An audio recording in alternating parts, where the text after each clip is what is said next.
Lent Madness global viewing public. I'm Scott Gunn coming to you live from the kitchen of the Executive Directory in Cincinnati, Ohio.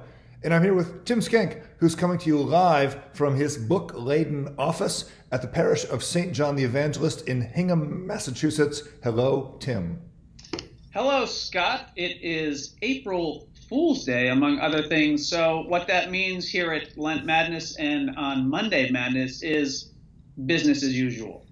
Exactly, because people have still not forgiven us for the for the incident a few years ago when we claimed we were going to cancel Lent Madness on April Fool's Day, and some of our viewers didn't quite appreciate that. No, they did not. So we, having not a whole lot to talk about, opened up at the last minute we opened up the mailbag, so viewer mail. Exactly. And we got a few responses. Yeah, pretty exciting. Why don't you read? I think you've got Facebook there queued up. So do you want to read us some of the ones? I do have Facebook because I'm aged and hip at the same time. We have a let's see, from Natalie Hill. She would like to know what surprised you most in the initial round of 32. You know, one of the things that I've learned, I think I can speak for both of us, is they don't call it madness for nothing. And so I'm never really too surprised by anything that happens with the voters. I will say I was pleasantly surprised by the increase in page views. Lent Madness just keeps growing, but I think that's it. What about you, Tim? Yeah, that was a great non-answer. Excellent, good. I was actually, to be a little bit more specific than you, I was surprised at a couple things. I was surprised that that Phillips Brooks didn't do better. That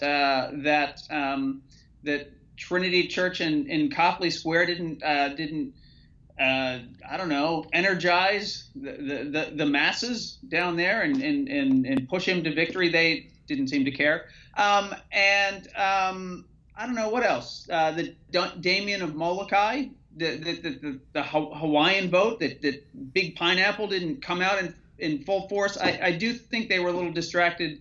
The presiding bishop had just left the island, and yep. I think that they were a little bit tired. No, it's possible they were probably just paying attention to Bishop Curry and just took their eye off the prize there for a while. But. Yep. So, but other than that, it was a great round. It is madness, and it's always full of surprises. Some Cinderellas in there, and always a lot of fun. Our next question comes from Jason Weldon Parsons. What is your prediction for this year's winner based on votes cast in the initial round of 32? It's a great question. How would you answer that one? Well, we get asked that question a lot. You know, what do you think? What do you think is going to happen? What do you think of this result? And I always say, you know, we Supreme Pontiff, Supreme Court, Supreme Executive Committee, the Supremes, we have some things in common. And one of them is we have to stay scrupulously neutral. Yes. And so if you watch the State of the Union speech every time it happens, the Supreme Court justices sit right there in the front in their robes, and they don't stand up or clap or anything. They just stay neutral because they're Supremes. And so it is with us and Lent Madness. We just keep on our robes. They're purple, of course, but we keep them on, and we don't stand up and clap or smile or anything. Yes, we are highly impartial. Highly impartial. We are the most impartial. Yes, the supremest of impartiality. Yes. And finally, we have a question from actually our celebrity chef, Maria Virginia, who asks, what feast day foods will you be eating in honor of which saints today? And it's an interesting question, and we have to be honest, I think, with the Lent Madness global viewing public. You may not know this, but throughout the 40 days and 40 nights of Lent, you may not be able to tell this from our sort of auras, but our radiant countenances. Yes, we don't eat. Until when? When do we break this? Easter Vigil. Yeah. I'm usually pretty hungry, by then. So what I do is after we proclaim Easter at the Great Vigil, the lights go on, we proclaim Easter. While everyone's singing the Gloria, I go over and I have some chips and guac. Yeah, that's a good way to break the fast as any. No, exactly, because I'm hungry. So I'm sorry to say that we're not enjoying any foods today for saints this day or any day of Lent, because, as Tim says, we're fasting. Right.